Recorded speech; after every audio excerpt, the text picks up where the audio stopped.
And welcome to the September 23rd, 2025 regular meeting of the City of Troy Planning Commission. Copies of the agenda for tonight's meeting are available at the entrance to the room. Agendas and minutes of prior meetings are available on the city website, and the meeting will be conducted in accordance with the agenda as presented or amended by the Planning Commission. State law establishes planning commissions.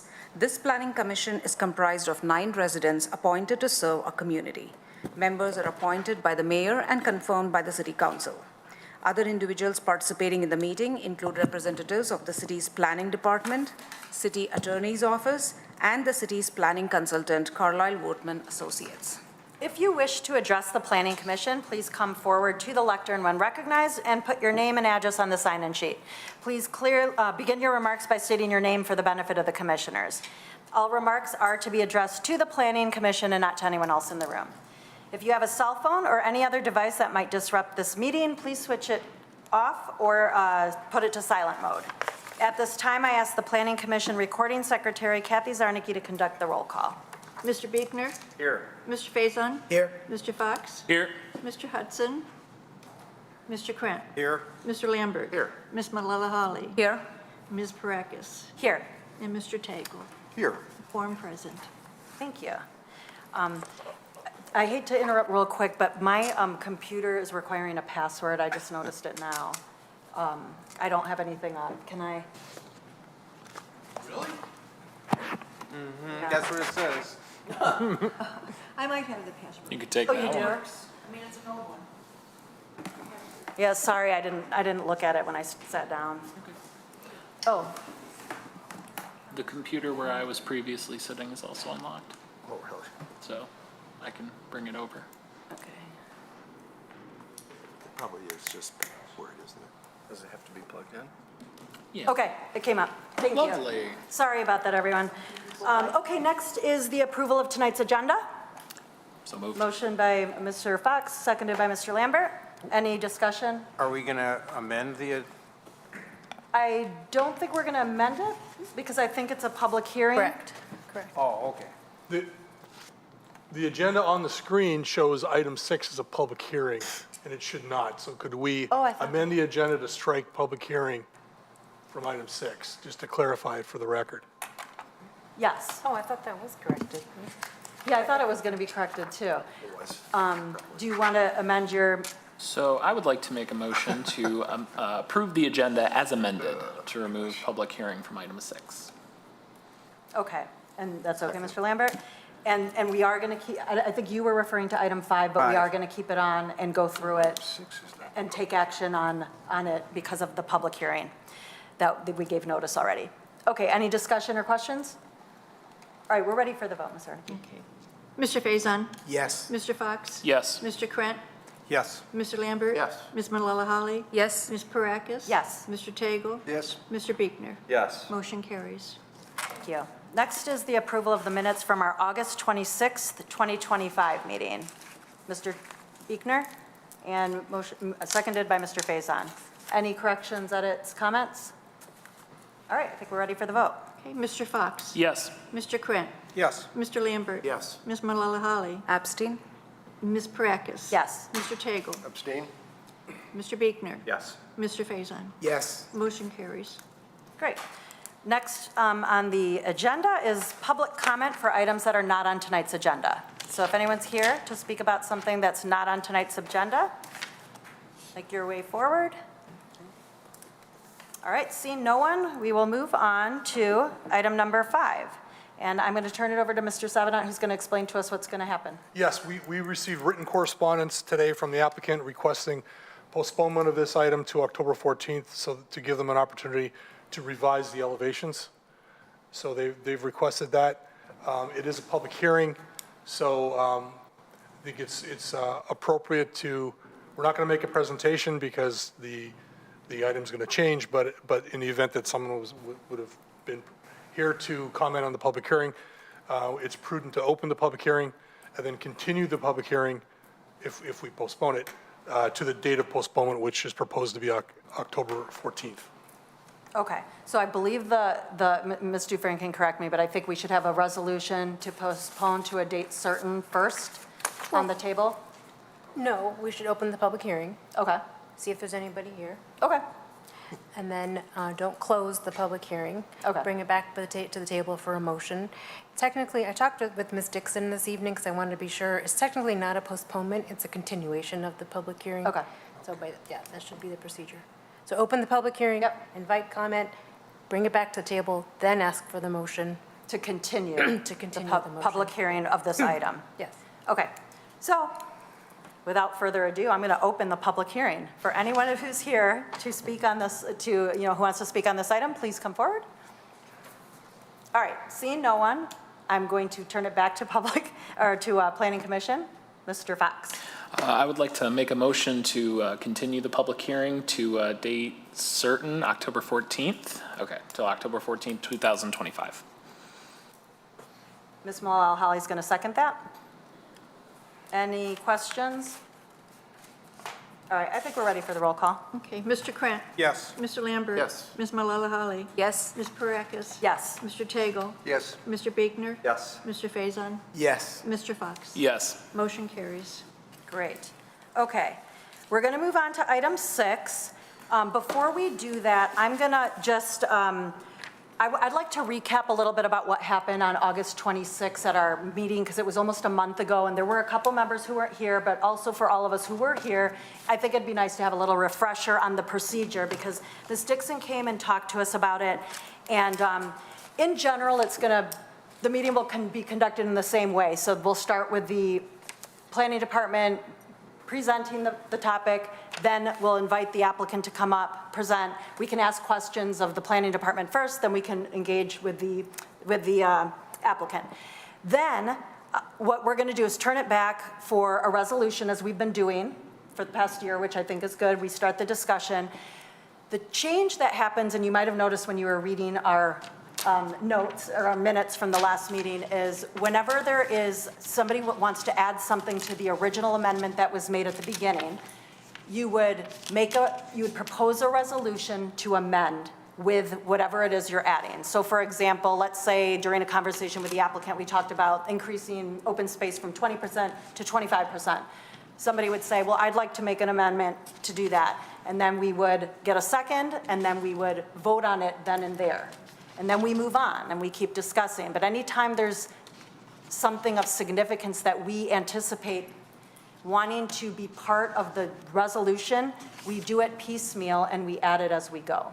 And then at the end, I'm going to say, now we're voting on the actual resolution, and hopefully I will have taken some decent notes and I can sort of say as amended, and it includes these items that we talked about, and then we take the vote.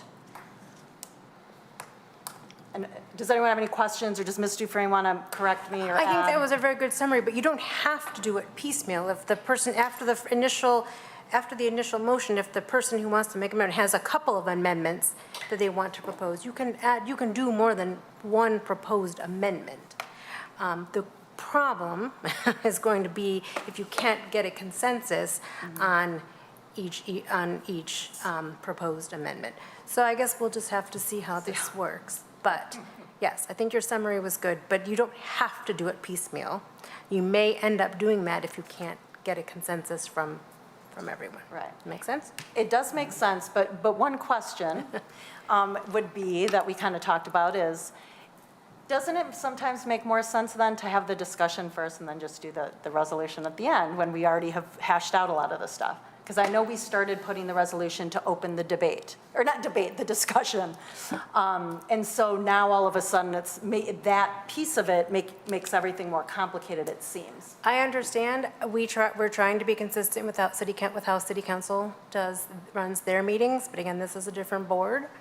So, I mean, I guess you as the chair can exercise your discretion if you think that a particular item, and I'm not talking about this one and by any means, but if you think a particular item is going to require some additional discussion before a resolution, that's your discretion. But like I said, I think Ms. Dixon's presentation last time we met, was so that we remain consistent with City Council.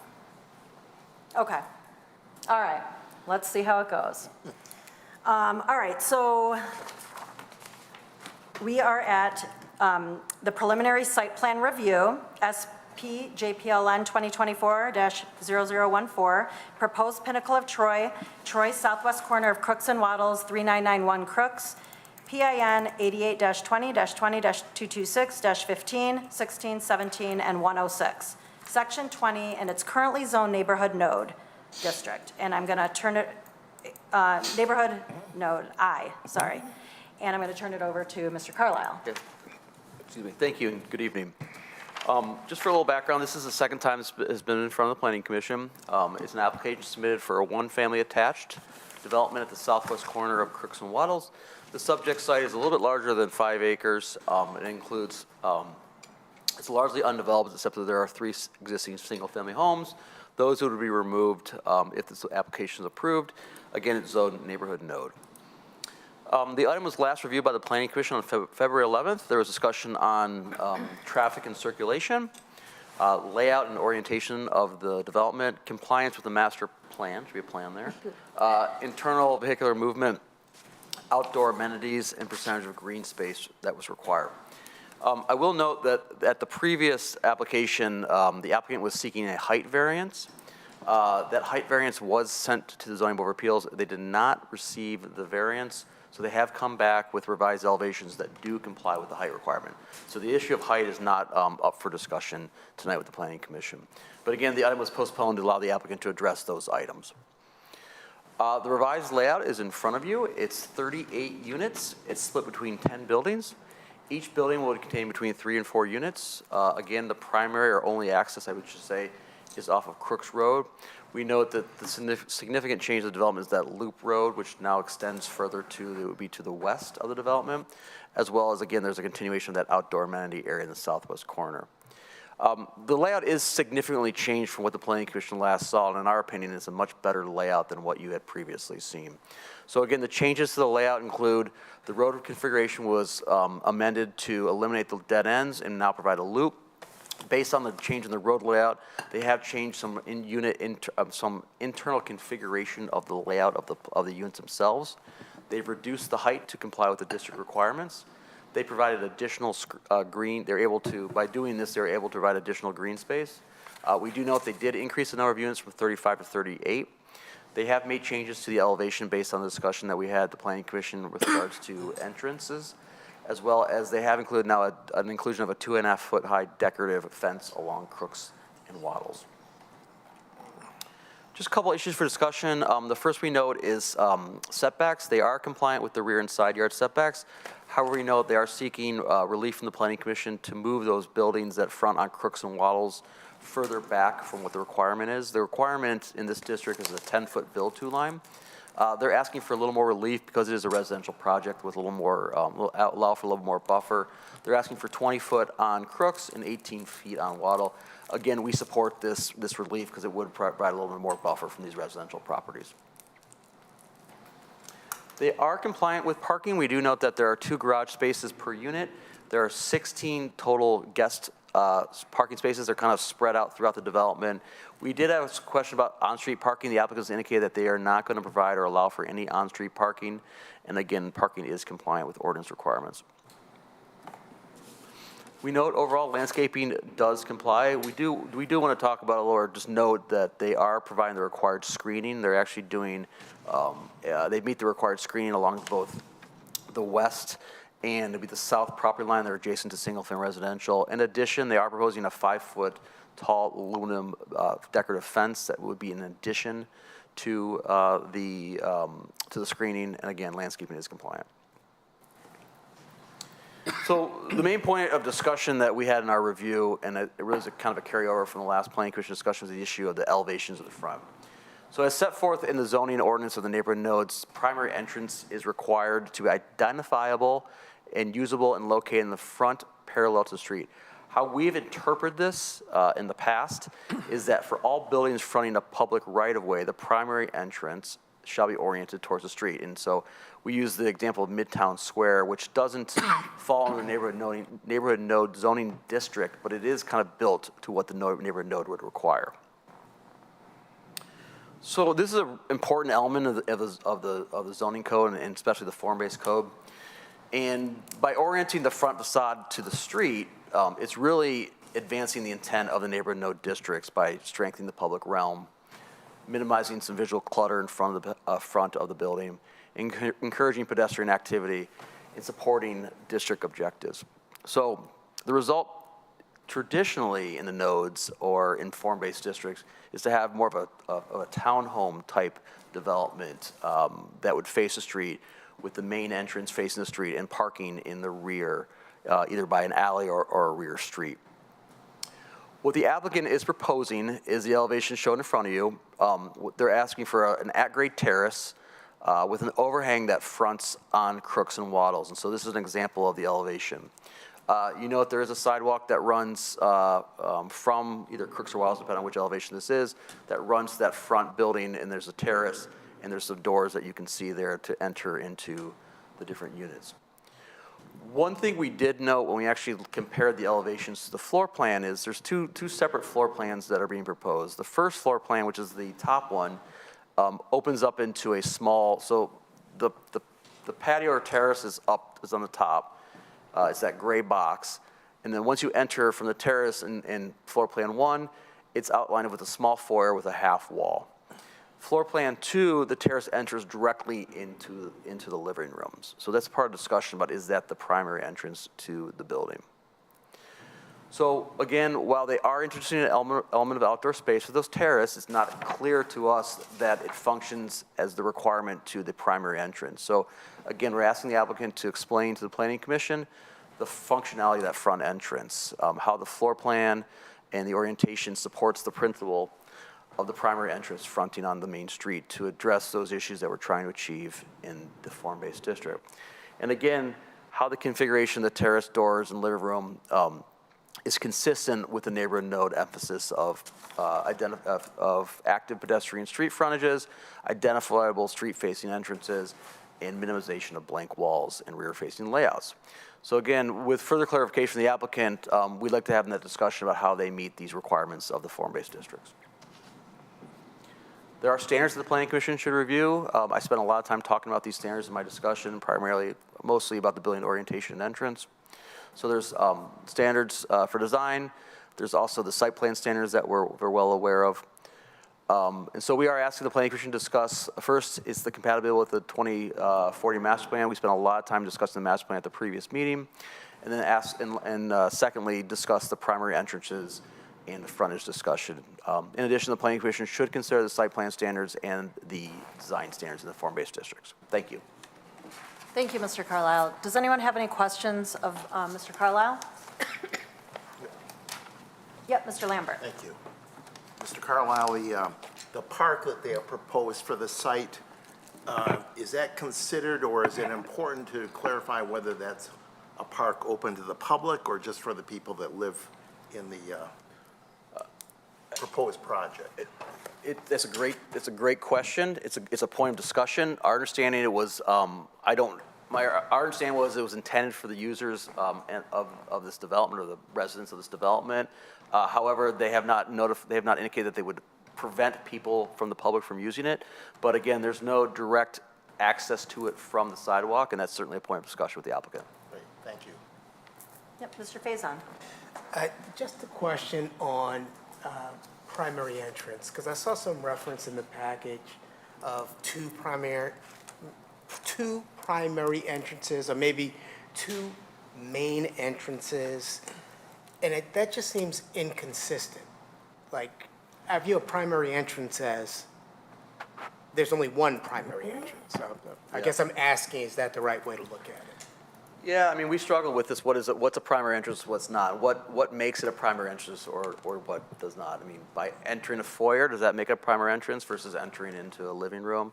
So what the applicant is arguing, and they're here tonight to tell us more about it, is they have the driveway here, and they've got, pedestrian doors or front doors on all these elevations internally, but they've also got these entrances or doors on the external side or the front side of the development. So they're basically saying we have two entrances.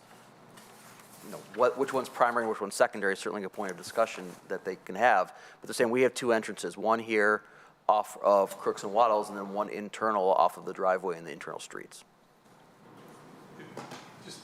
Just to piggyback on that, if you look at the example along Big Beaver in the Big Beaver Form-Based District, which has similar requirements for the primary entrance, you know, we'd like someday for most of the traffic into some of these businesses to be from the Big Beaver side, with pedestrians walking in the primary entrance off Big Beaver. But in 2025, we're not quite there yet. So we've got a primary entrance in the back where people drive, park the cars, and walk into the back. And then we have a primary entrance in the front, which is probably not used as much, but it's still an entrance that's recognizable and draws. It's clearly identifiable as a primary entrance. So Mr. Faison, I agree with you. The word primary by definition means one, but applying the form-based districts, we've really kind of determined that there's two. Thanks for the clarification. Yes, Mr. Tagle. I think another consideration is when we talk about a primary entrance, we're talking about users. Who uses the street entrance? Who uses the entrance next to the garage or coming in out of the garage? And so, you know, in a situation like this, certainly if I lived in one of those and I walked to the 7-Eleven and come back across the street, I'm going to go into the primary street entrance. But probably 8 out of 10 times, that's not the door I'm going to use. It's going to be the back entrance. So you know, in this situation, dealing with residential units, you know, it's a little bit gray. Yeah.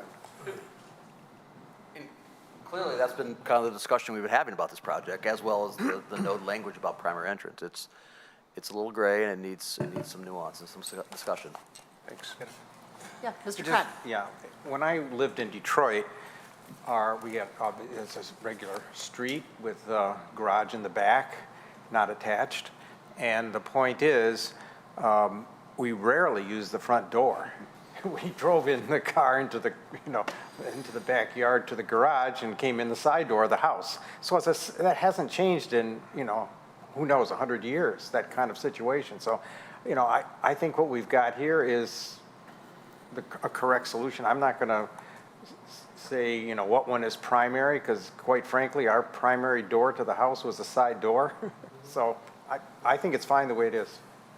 And you know what, maybe another way to look at it as well is if someone's walking down Waddles or Crooks, like let's say a solicitor trying to sell something, and they feel like walking to the primary entrance from Crooks, walking up the sidewalk there, and it looks like a primary entrance, then that's a primary entrance for that purpose. If they walk by and they think, ooh, that kind of looks like a backyard, I better walk around to the front, then that would tell you that it's not engaging with Crooks, which is really what we're looking for from the node language. So maybe that's sort of the litmus test in this scenario. If you're someone selling something, or you get the political people walking by, are they going to come that way? So we got to make sure it's clearly identifiable, and it would invite someone to walk and ring the doorbell on that side. Mr. Fox? On page 75 of our packet, there's a rendering of what the frontage would look like. I just want to confirm, would that be both the frontage on Crooks and Waddles, like that is consistent for both sides of the development? Yeah, that one. This is the elevation that would front either Crooks or Waddles. Crooks, so both? Yes. Okay, thank you. Obviously, the elevation on the back side with the garage, everything would look different, but this is the elevation that would front both Crooks and Waddles. All right, thank you. Does anyone else have questions, or should we invite the applicant up? Okay, come on up. Please just sign in and Right. Good evening. good evening. It's intimate tonight. Yeah.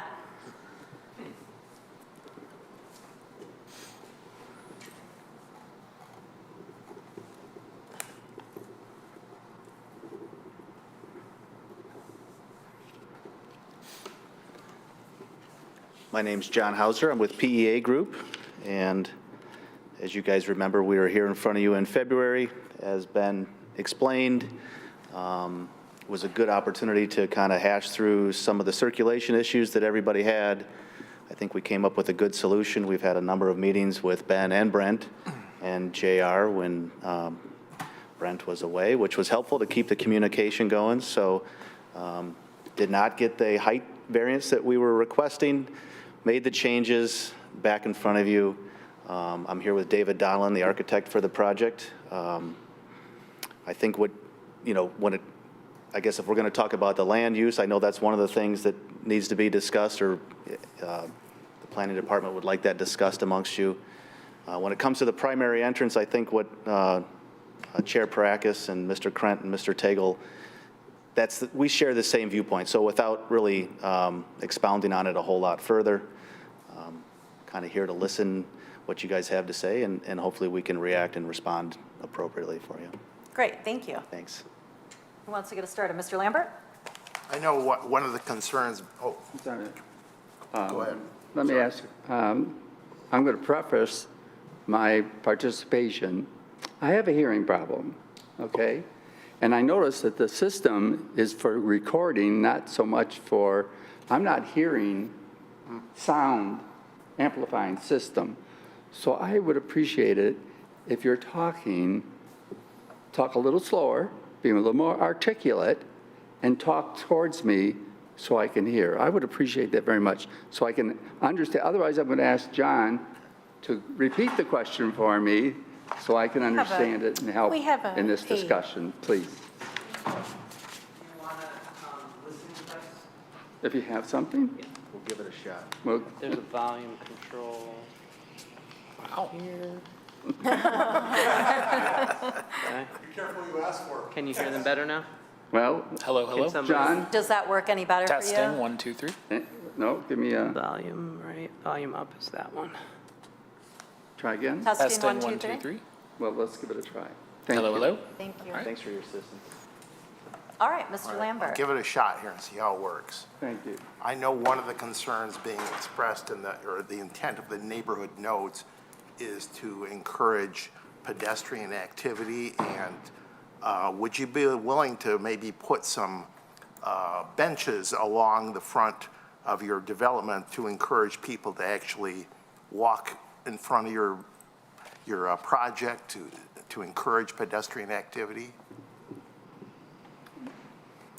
The thing is humming at me, I'm sorry. Well, the suggestion was, No, would we hang be, on. I'm sorry. Do we have a, I think you're going higher.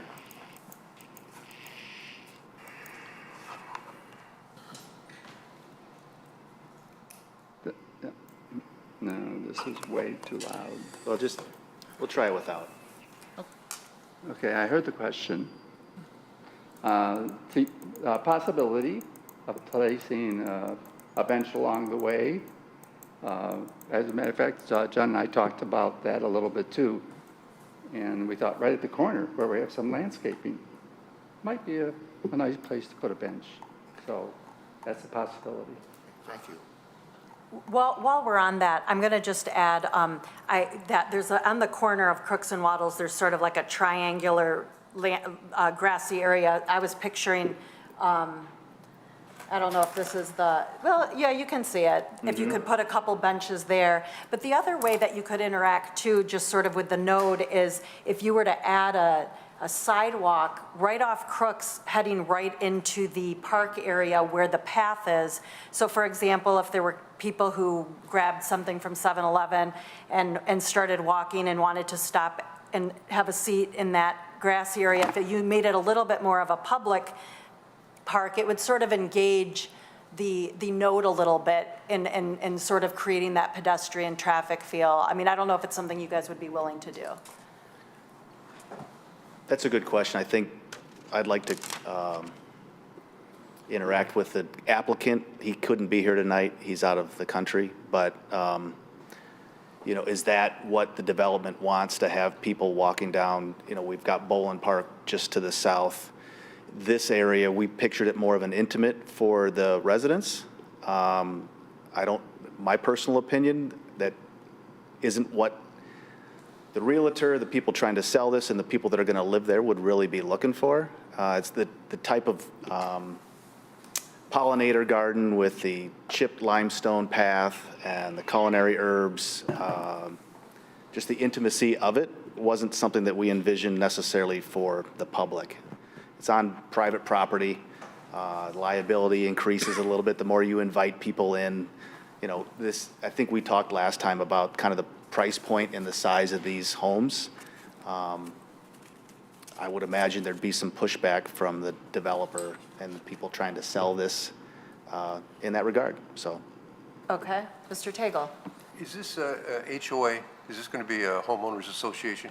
And will they be responsible for keeping that park area clean? Because I'm thinking about if people are sitting there public, there may be a trash issue, you know, people just leaving trash around, and it's just, I don't know if that would be appropriate. I think, as you Sure. said, it's more of Yeah, a, the question was, there's going to be a homeowners association Oh, yeah. with this development, yes, that they'll be responsible for maintaining. They'll have a contract with a landscape maintenance company and keeping it looking nice. That'll be the expectation, I'm sure.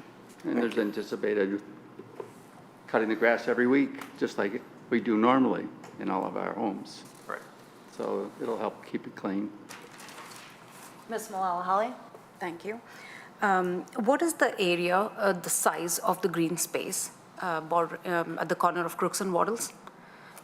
At the hard corner, Yeah. I don't have an exact number, but where that arch, where we show, like, is that what you're asking? Yeah, that entire green space where you have the path and the herb garden and everything Oh, else. that area. That's different from the hard corner.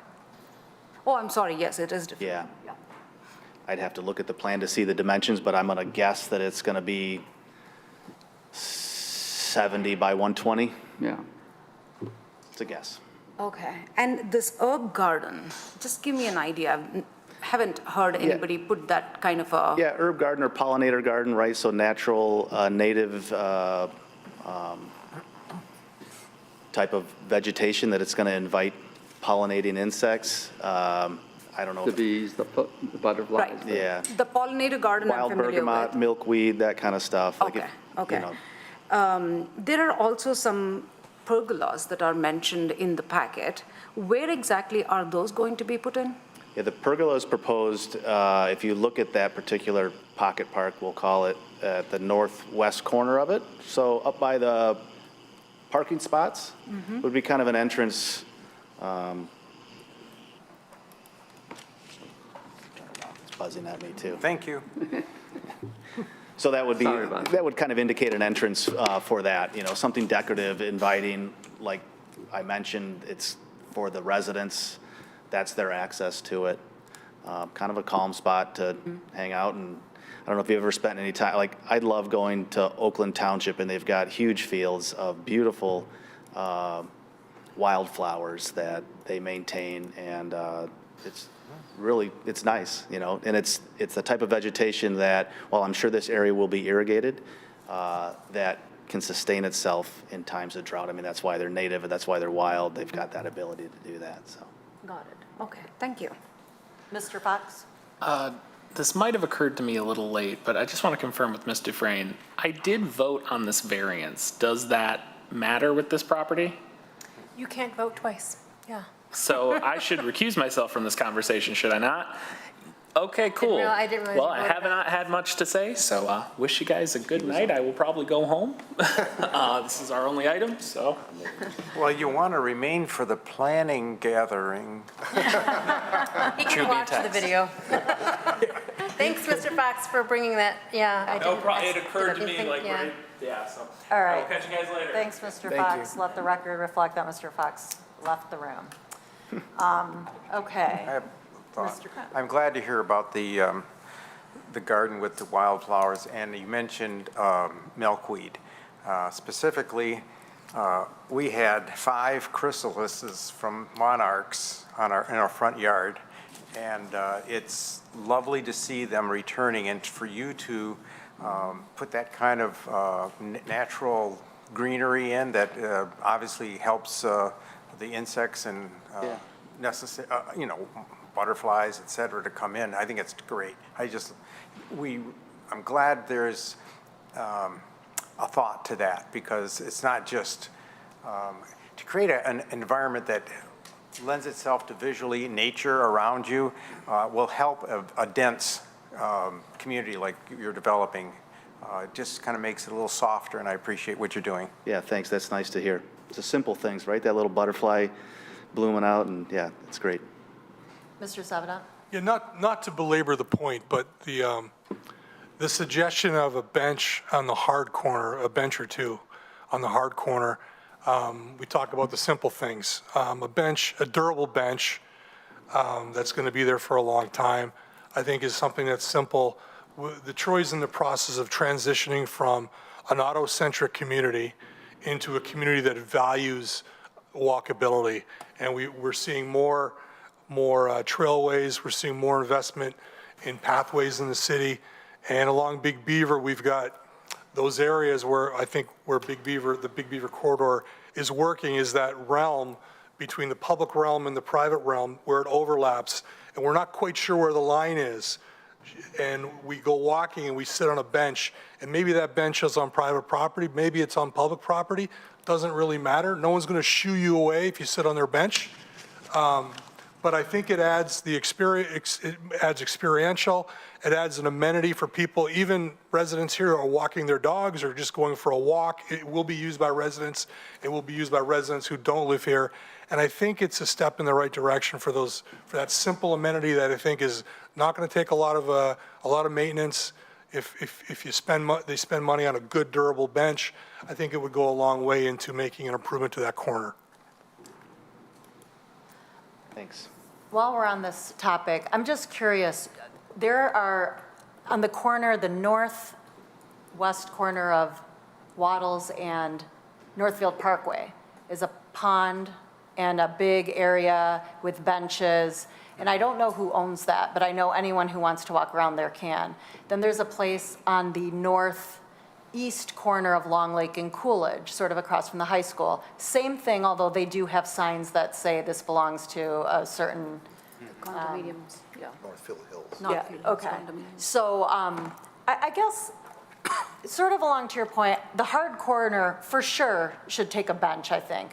But I'm still, I mean, I don't know, people walk around and I don't see the big deal about allowing people, I mean, you put one trash can, people aren't going around throwing things on the trash, but that's still, I still feel like it would be worth asking the developer if he'd be open to having a pathway in. But go ahead, Mr.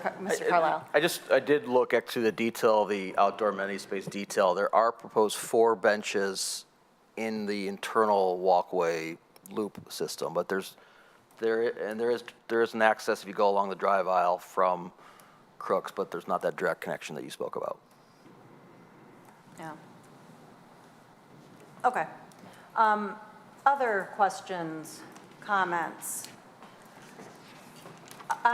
In the agenda packet, there was mention of 5 crosswalks, but I actually never saw them anywhere in the plans. They were, I remember them in the first rendition, but I didn't see them today. And it's a completely different circulation, so I just wanted to see where we were having the crosswalks. You're talking about internally? Yeah, sorry. Internal pedestrian crosswalks within there. Yeah, yes. Normally, there's like the white striping, and we did talk about it on the first circulation when you were here in February, but I didn't, it seemed that they were all removed. There was one reference to it where it said there were 5 crosswalks, but I couldn't see them anywhere. I don't see them on the plan, John. Yeah, well, they may not show on the plan right now. That's not always typical in a internal subdivision to have striped crosswalks. Okay. It's not something that we're going to fight against, right? If that's something that you feel strongly about, it's certainly something we can add to the plans when we go to construction drawings. You know, those sidewalks would have, you know, when they hit the 4-inch mountable curb, that would be depressed so that it's handicap accessible. If the addition of painted crosswalks was important. I mean, I don't know that the addition of painted crosswalks important. I guess I was wondering, though, where those depressions would be. So where are you imagining the people crossing?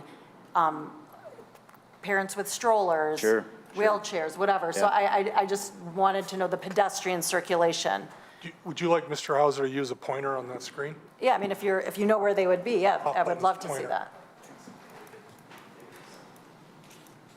I don't blind anyone. Okay, so you would likely have, well, I mean, I live in a subdivision, a modest subdivision in Lake Orion, and there isn't a lot of clear some of this isn't always clear, but I'll go to the obvious one first. You know, you're going to have one here, you're going to have one here, you're going to have something here. And then there likely should be something here, maybe right across the nose of the boulevard. And if the development thought it was appropriate, maybe there would be one here. And the 5-foot sidewalk goes around on the west side on both sides of the road? Yeah.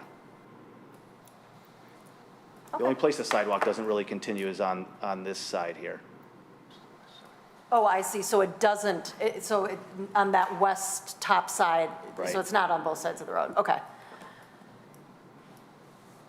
I got a thought when you. Yep, Mr. Pratt. So what is the pavement going to be in that subdivision for the cars? Is it going to be asphalt or concrete? We're proposing concrete. Okay. With the 4-inch mountable. Okay. Integral to the pavement system, and So- sidewalk right behind it. And because it's concrete, it would be easy enough to do the stamped-in crosswalk things into that concrete and maybe colorize it. The reason I'm saying that is mostly for safety. When people are driving, they see that, they visually, hopefully, slow down a little bit. When it's just a clean shot, some people might say, I got to get home now for lunch, and, you know, and instead of going maybe 15, 25 miles an hour, they'll hit 50. It's just the way people are, unfortunately. So those crosswalks, if they can be integrated into the concrete, I think it's a solution. You don't have to maintain it then, you know, painting them over and over and over, you know, over the years. Thanks. Sure. I have a question regarding the internal courtyards between, you know what I'm talking about? Is there, the units that front Crooks and Waddles have terraces, but it seems to me that those are the only units that have terraces, or not, Yeah, these would have terraces here, here. okay, they have the terraces and the back ones too on the? Yep, yes. But there's no sidewalk cutting through or any amenity like a fire pit or chairs or picnic tables, nothing? No, there's not. Okay, They're intended to be private for the users. We tried in the landscape plan, if you look, to screen from one terrace to the other for a little privacy if you're out there grilling or doing whatever you're doing, so. okay. And then I guess my last comments or questions have to do with the entryways that we were talking about. I'm having, and the elevation sort of in general, could we pull up the agenda packet, page 77? You're going to make me work. I know. Doesn't even look right on my screen. Oh, hang on. 77? I don't know. That is what I said. Ooh, no. Okay, so let's look at 77 for a second. I think the reason I picked that is, That's the photometric plan, just for the record. yeah, I know. Okay, all right, so let's look at 74 then. So 74 gives an elevation, the two entrances, the main entrance and then the other main entrance. And then on page 84, you give a 3D rendering or elevation. Yeah, like these ones. And I'm having a hard time reconciling them for, I don't want to say accuracy, but the colors are different. So I'm sort of wondering what we're going to get. Are we getting this, or are we getting the colors from the other one? And then the other question I have is when I'm trying to line up some of the elevations, it's very clear in this picture how you sort of have I don't know the architectural terms, but there's like a sort of an awning, canopy maybe, that runs the span. When you look at that other picture, it's unclear and it looks more like individual canopies. And then I don't know that it always lines up between the two images, but sometimes when you have that opening off Crooks Road, let's say, with a sidewalk entering a unit, sometimes it's entering a terrace with a sliding door as opposed to the door. And so it seems to me that it would make more sense if we're calling the primary entrance and the, entrance in the back, that the sidewalk should line up with the actual door. Yeah, and I'll let Dave answer this, but I will say, I don't believe there's any sliding glass door. Yeah. On They're all those. man doors on all the buildings. Oh, those aren't sliding glass doors I in the think it back? was a matter of They're just- opacity, Yeah. transparency. Transparency is large windows, Oh, okay? okay. And and what you're talking about are all kinds of little roof techniques. There's a roof over the porch, and there's a roof that runs along the back of the building. Sometimes it's interchangeable. And as we get into the sale of these buildings, there's certain things that the purchaser will have an option on, whether how big or how small or how often, but they will match and be similar to what you're seeing here. I mean, will it, we didn't, this is a very high-end development, and we didn't do a cookie-cutter approach that all units are identical except the paint color. We want interior and exterior variety based on what's going on inside, as well as where they're oriented on the outside. So Understood. Let me just ask you, though, in terms of us trying to apply the standard of the primary entrance on that back side, I mean, I do think it's important that the sidewalk that leads to Crooks Road line up with the door and not just a terrace, because then all of a sudden your primary entrance now is offset from the visual, which is what we were going for. okay, so let's put that as a point to be modified. I think we can do that very easily on Crooks and Waddles, to have them line up Yeah. according to the front door location. I understand what you're asking. Yep, And I okay. like it. Okay, I can deal with it, good, good, and we appreciate that. okay. Anyone else have any questions for the applicant while they're up here? On the elevations, the area above the brick, the second floor, and it looks like part of a third floor, is there a third floor there too? Because I see windows that look like a third Now, floor. the question again, please. Is the area above the brick Yes. line, what is the material, that siding that I see? What type of material is that? It's going to be a hardy board, Okay, cementitious okay. material. And it appears in the drawings that are the illustrations you've provided that it's a white color, so it's a white and red brick? Is that what Yes. you envision there? Okay, thanks. So it will look like that in terms Yes. of the colors. Then on page 76, if you don't mind, Brent, of the agenda packet, I want to show that side view, which was the side entry elevation, where it was required to have a primary entrance on the side. Yeah, I just wanted to point out, that was another, you know, you're offering a lot of different styles for your entrances, which is, you know, you just said you're trying to make everything unique and let people choose. This would be another one where you added columns, which sort of defines it as a primary entrance. So would that be an option for people to pick, with the canopy with some columns on the Crooks Waddle side? Yes. Okay. And it's also an option along the side where the garage doors are. Okay, So if you right, okay, so either go to side, a or both sides? For elevation, you'll see there's an opportunity for columns along that elevation too. So it's looking to me like you're defining your primary entrance using columns, peaks like this, and then canopies. And those might be choices that but the understanding would be that any of these primary entrances that are from the sidewalk to the door on Crooks and Waddles would have one of those Porches. features. And porch roofs, yes. Yeah, okay. All right. Does anyone have any other questions? All right, thank you. We're going to have you sit down and we'll discuss, and we might have more questions, but hopefully that's good for now. All right, thank you. Thank you.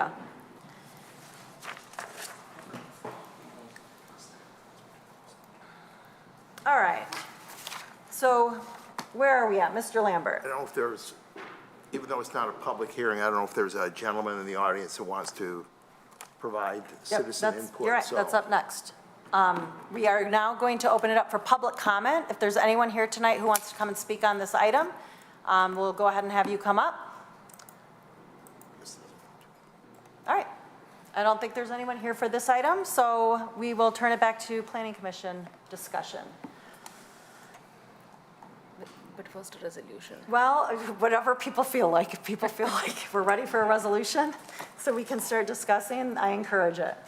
Mr. Lambert? Getting close to putting something together, but I wanted to incorporate some of your comments that the applicant agreed to. So could you repeat what you wanted to include in a resolution? I mean, lining up the doors to the sidewalks coming off of Crooks and Waddles and including a prominent feature, which I believe that we're on the same page and everyone understands what we're talking about, whether it might be a column or canopy or peaked entryway, to sort of signify that that is a primary entrance to a pedestrian for sure.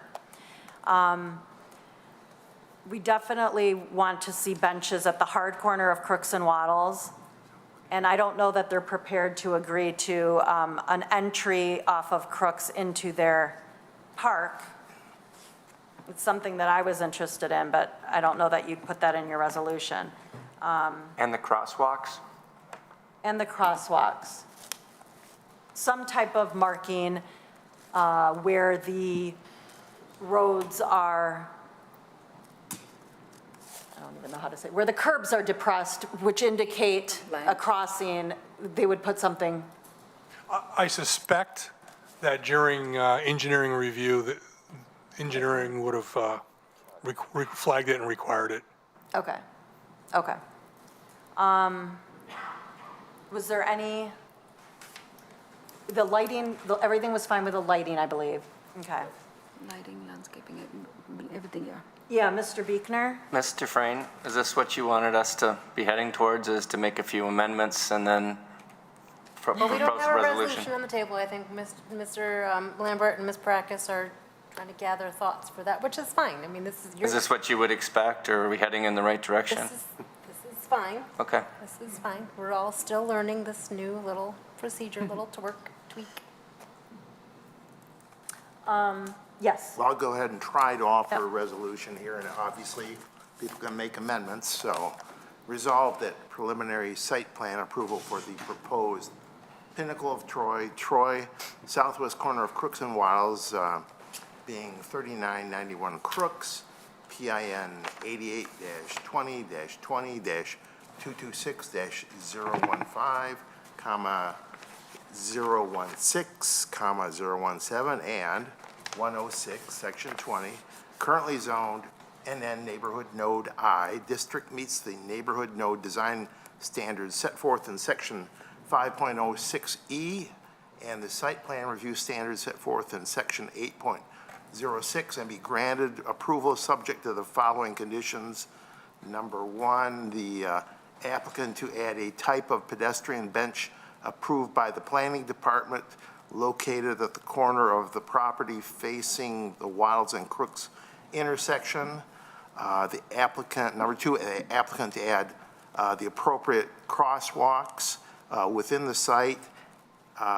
Three, the lining up doors and sidewalks. And I'll make that as a motion, and then if it's seconded, then you can add additional amendments to that. Ms. Malala Halley is going to second that. All right, so let's discuss. Do we want to have a conversation about the design standards? Does anyone want to weigh in? I can weigh in a slightly. The side walls of the buildings, we talked about the sides being basically a solid. I realize there's windows punched out in those large 3-story high areas, but that big white thing above the big white area above the brick line, I would love to see some architectural details into that instead of just a flat white wall. They did a great job on the fronts and the backs of the buildings. Those side pieces just look too stark. I don't know if we can get the applicant back up to address that or not, but I know we've got a motion on the floor right now, but that would be something I would like to, and I missed my opportunity earlier to mention it, but It just occurred to me after reviewing that we should ask for some kind of architectural features on that, on those side pieces. Yeah, I don't think it's too late. I think that let's maybe talk about any other architectural issues or questions or suggestions that we'd like to make, so then they can address them all. Are there any other features that people want to comment on? Yeah, sorry if Yeah, I may. go ahead, Ms. Moore. So in the summary of this packet, it does mention one thing that we, the planning commissioners, are asked to kind of consider is, does the proposed use of arborvitae along the frontage meet the intent of the neighborhood nodes form-based district, which emphasizes active pedestrian-friendly edges? And that's something that I think we did not address, but how does the commission feel about arborvitae at the front, as a frontage? I think it's fine. You know, those people need some privacy. You know, you've got Crooks Road, I mean, those cars are moving. It's nice to have some kind of a landscape feature besides that fence as a buffer. I like it. Buffer, yeah. But that was one thing that I wanted to kind of just make sure that we talked about without, Yep, thank you. I'm fine with arborvitae too. Anything green, anything natural, always, yeah.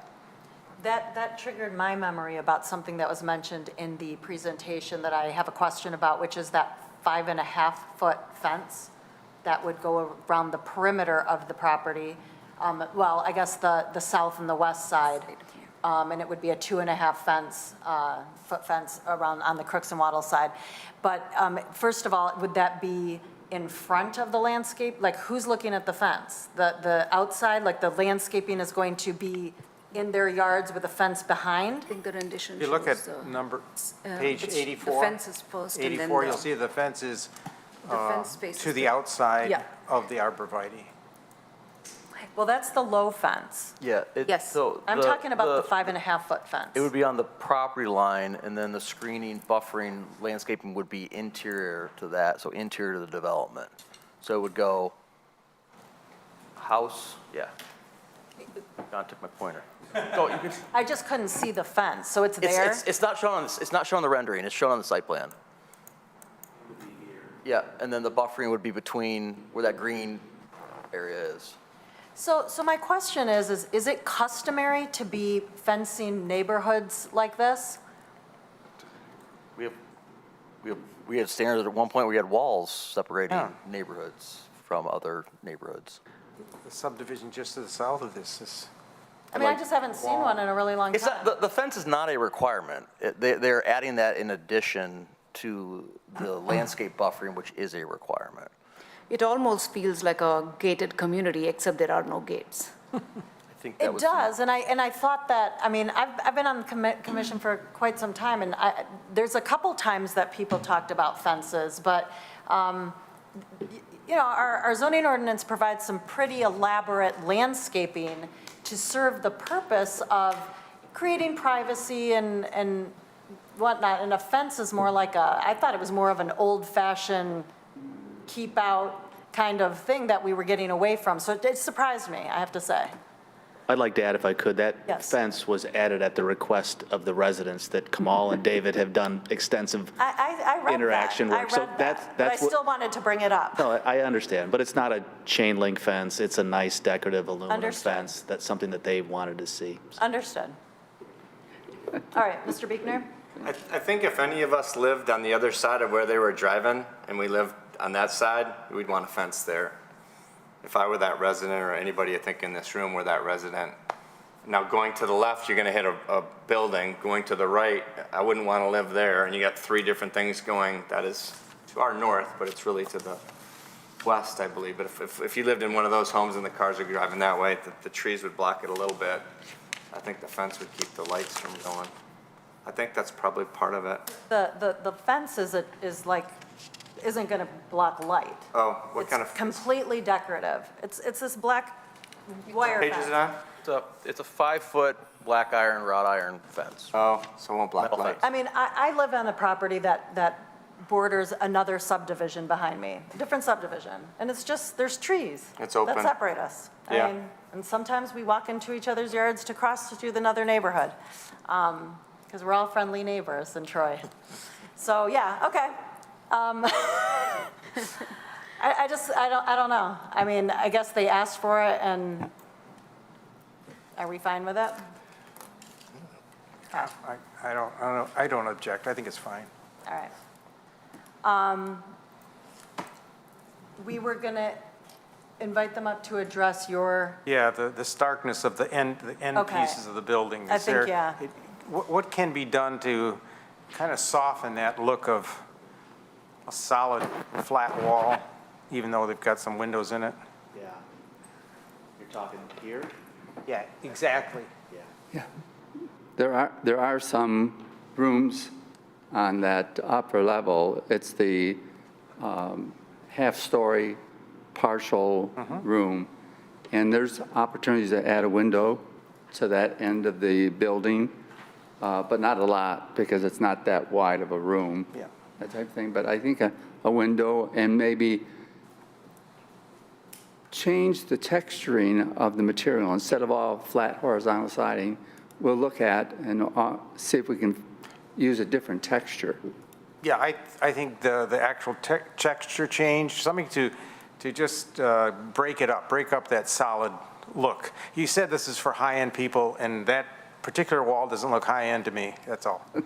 Thank you. anyone else have questions for the applicant? Okay.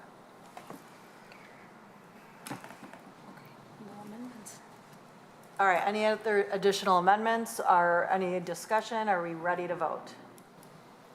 Just, You need to make is that part of your, you need to amend the motion.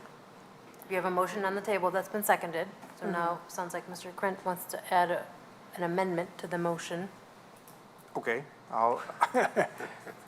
yeah, no, that's right, you're right, absolutely. Oh, okay, go ahead. Do we add the amendment now before we go any further? Okay, I'd like to add an amendment to this motion, and that would be to address with architectural features the ends of the major buildings so they don't look so stark, using either both architectural features and material features to make it not look so much like a flat wall.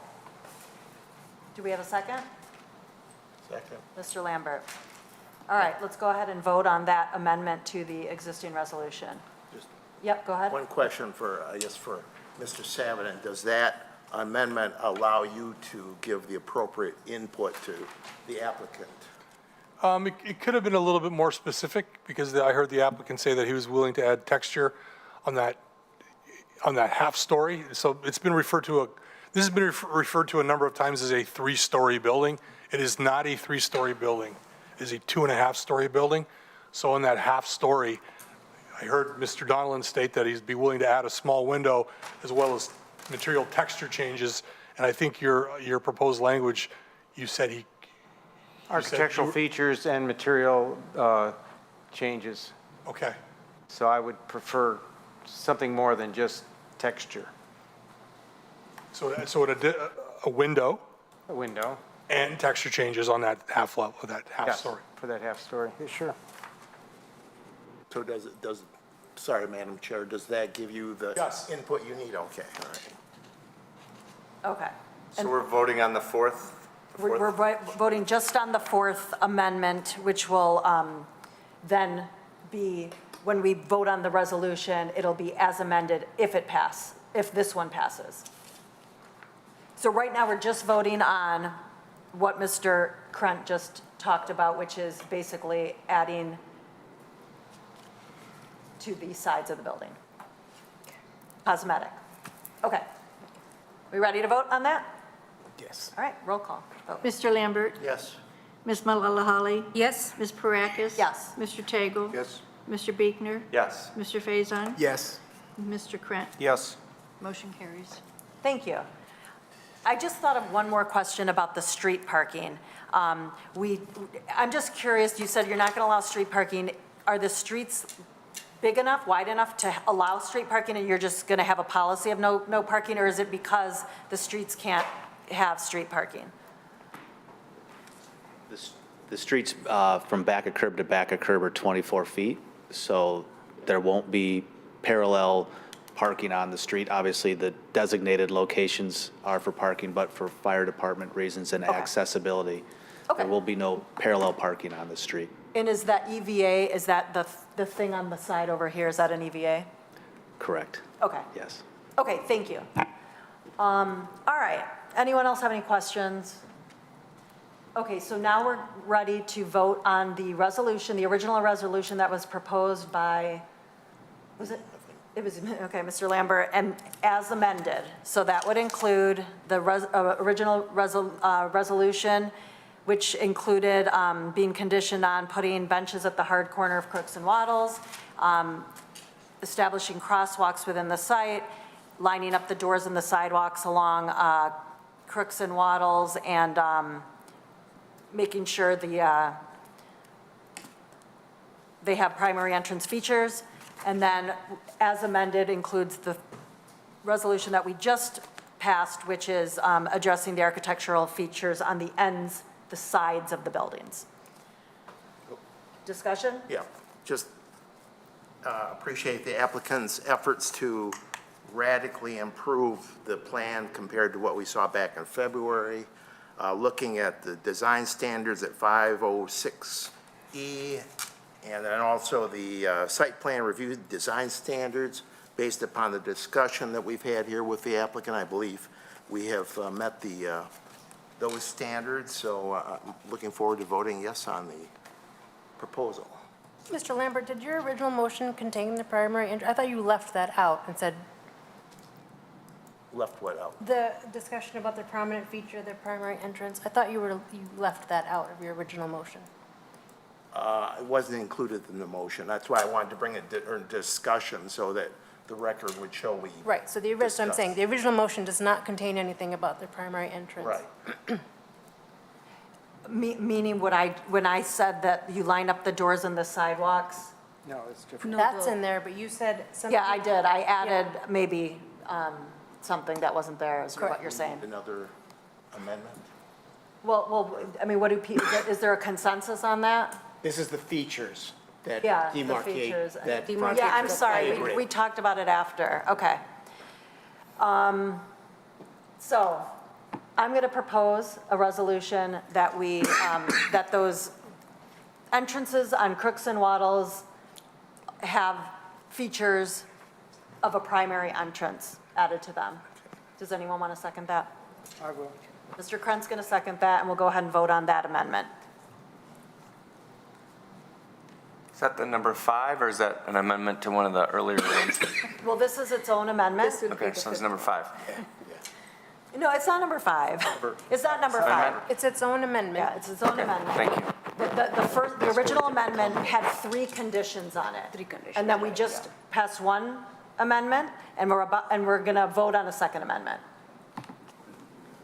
Mr. Lambert? I saw a puzzled look on Mr. Savidan, so I want to make sure he's okay with what we're doing. I'm only an observer, but it seemed to me that we discussed it. It was thoroughly vetted. Yeah, that's what I And thought. the fact that there's a motion for approval is inferring that the majority of the planning commission is okay with the design considerations that were given to the entrances facing Waddles and Crooks. Again, I'm just an observer.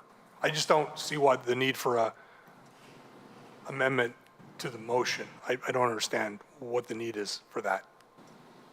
I mean, I thought that was what Ms. Dufresne just asked us Right, to do. we discussed it, but it wasn't part of Mr. Lambert's original motion. So it needs to be part of. Okay. I mean, to be fair, I think I added words Okay. into the motion that we did discuss, and I thought we received, did consensus on, but the fact of the matter is, That was my understanding as well, but again, I was asked the question of why I had a puzzled look.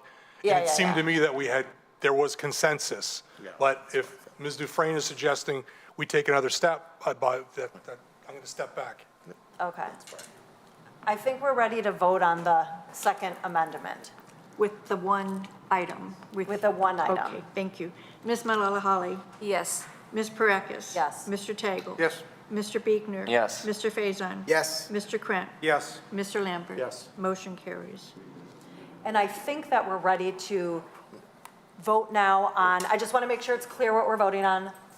Mr. Go ahead, Tindall. finish your Oh, thought. okay, the original resolution that had 3 conditions on it as amended, which would include the 2 resolutions we just passed. We already voted on those.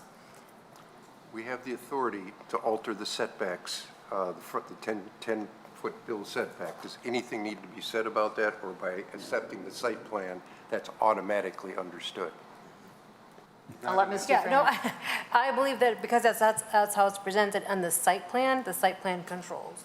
So by approving it, you're approving the site plan, which incorporates the modifications requested. So you don't need to address that as another amendment.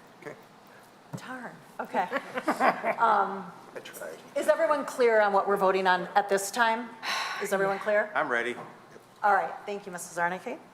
Ms. Parakis? Yes. Mr. Tagle? Yes. Mr. Biegner? Yes. Mr. Faison? Yes. Mr. Krant? Yes. Mr. Lambert? Yes. Ms. Malala Yes. Motion carries. Thank you. Thank you very much. Just to echo what Mr. Lambert said, we appreciate you guys revising your plan and coming back with this. Thank you very much. Thanks for the feedback. Thank you. Thank you. All right. So we are now at public comment for items that are on the agenda. I don't believe anyone's here, so we will move on to Planning Commission comment. I'm going to start with Mrs. Zarnicki. Do you have anything? I have none, thank you. Mr. Biegner? I'm good. Mr. Faison? All set. Mr. Lambert? After many months of Mr. Krent suggesting going to an Oakland County Planners event, I'm going to go to one Thursday, which he will explain in more detail. That's great. Ms. Malala Holly?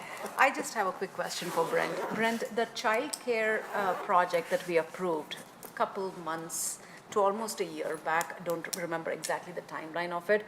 What happened to that? In the same intersection, Crooks and Waddles, yeah? Yeah, it's going forward. Okay. Yeah, I think very soon acceptance of easements and fees are going to be on the city council agenda. It's very close to construction starting. It didn't change ownership, did it? I don't know. Okay. Mr. Krant? Oh, boy. Planners Gathering, for those that are interested.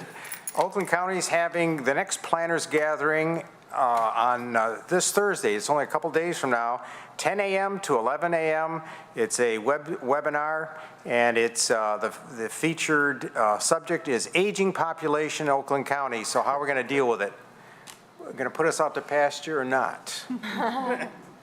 Mr. Tagle? I'm all set, thank you. Ms. Dufresne? Nothing from me, thank you. Mr. Savidat? Nothing for me. Mr. Carlisle?